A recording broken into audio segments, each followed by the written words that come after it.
Hey everybody.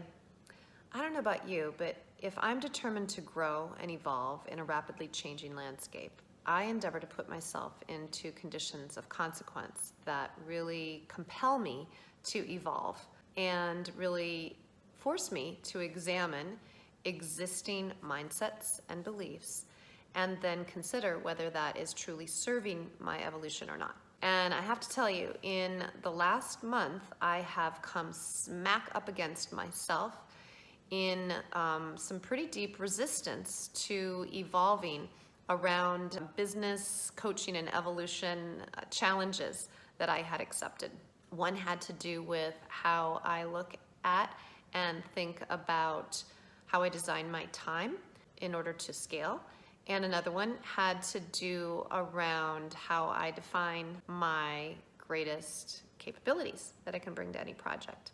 So it got me thinking about resistance and what it really is. And you know, it has, I think, it gets a bad vibe. You know, it gets this like bad rap, like you're resistant, you're resisting evolution. And it just makes you just kind of feel like junk. And it can be loading a lot of shoulds on ourselves. I should be doing this, I should be doing that. But what I know as well is that resistance is kind of a momentary pause in forward momentum that really invites me to ask, all right, I am clearly not embracing these two challenges that I set for myself, by the way, to evolve myself, and yet I am not doing them. What's up here? What is there for me to learn?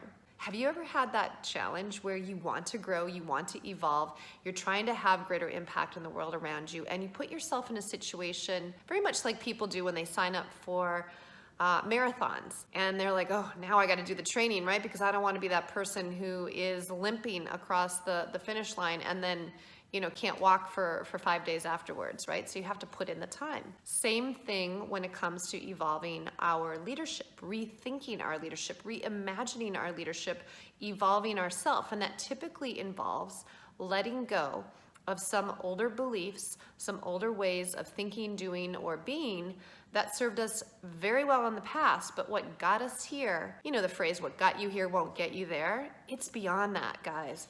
For some time now, my colleagues and I, when we've written about disruption, we've talked about what got you here will leave you here. And certainly the pandemic has hyper-accelerated the disruption in the business model and the socioeconomic level, but it's also doing it at a leadership level. So here's what I know for sure. Our souls do not operate from resistance. Resistance is purely an ego thing.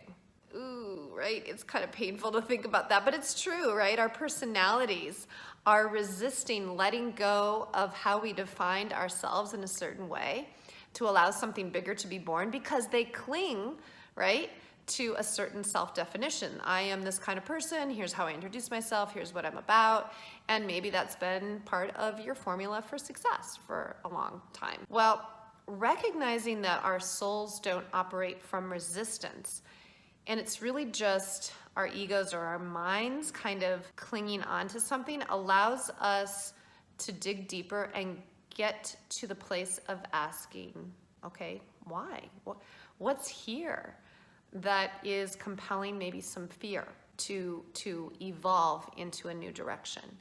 What's here to discover? What's the bridge between our unconscious kind of way that we've anchored ourselves for years and something new that's seeking to evolve? So one little trick that I'd like to offer you that I do with myself is something called compassionate excavation. So I call this process compassionate excavation because it's like excavating or peeling back layers of an onion, 5 different layers. And when you peel them off, you don't want to be like, God, that's so stupid. Where'd you get that belief? Can't believe that. Toss that. Oh my God, this has been around since 1977. I mean, really? Right? If you're gonna judge yourself that way, it's gonna be hard to actually unpack what's truly at core. So we need to approach this with appreciation. Like, we got these beliefs at some point in our lives They served us well. It's not our domain right now to get into why you got that or where you got that. You may know from early childhood experiences, but that's not our intent here. Our intent is to excavate and to unpack, and then to bring compassion, forgiveness, and release that to replace it with new beliefs. Now, we use this in much greater depth in my one-on-one coaching, but also in the Recalibrate for Impact Accelerator when we're working on the second step in the clarity, congruence, and courage process. And that is to get completely congruent with your future self, the one that's seeking to kind of evolve. Well, it turns out that our brains are hardwired in a kind of linear fashion.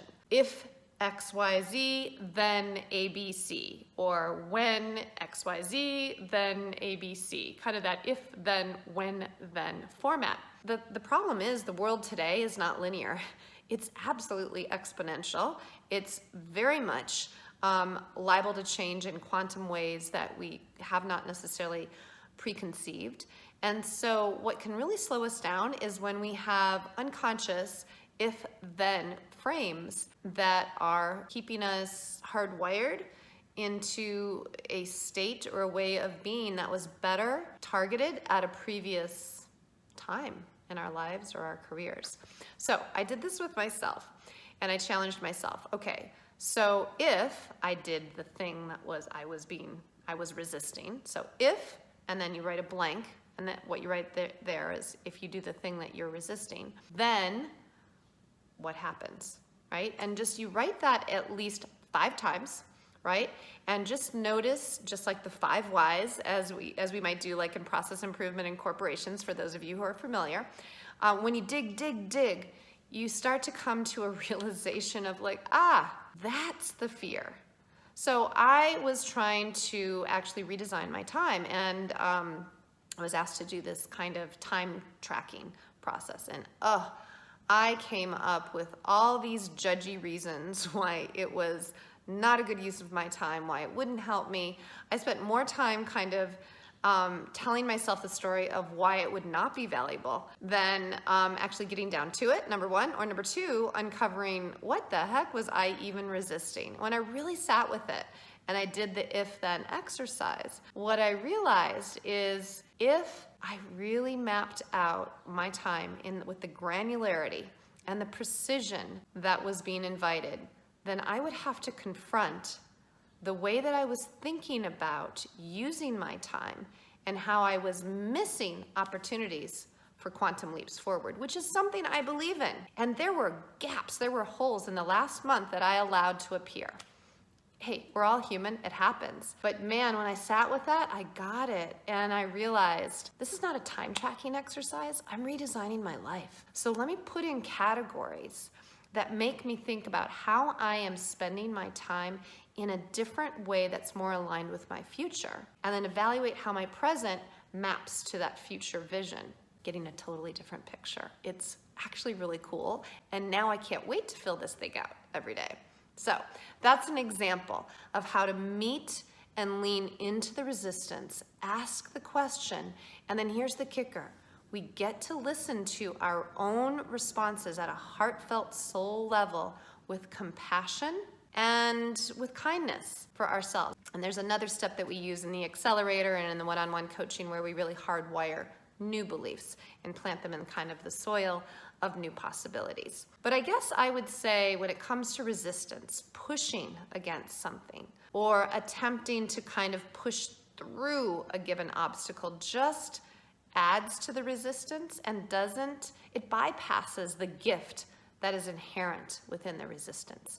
Because resistance is a sign for our souls that something it's ripe for evolution. There's a gift inherent in it. It feels like junk, but man, underneath it, there is a gift. So if you're encountering any resistance in your life right now, I invite you to try compassionate excavation and see just what your soul has in mind for you. Let me know how it goes and keep me posted.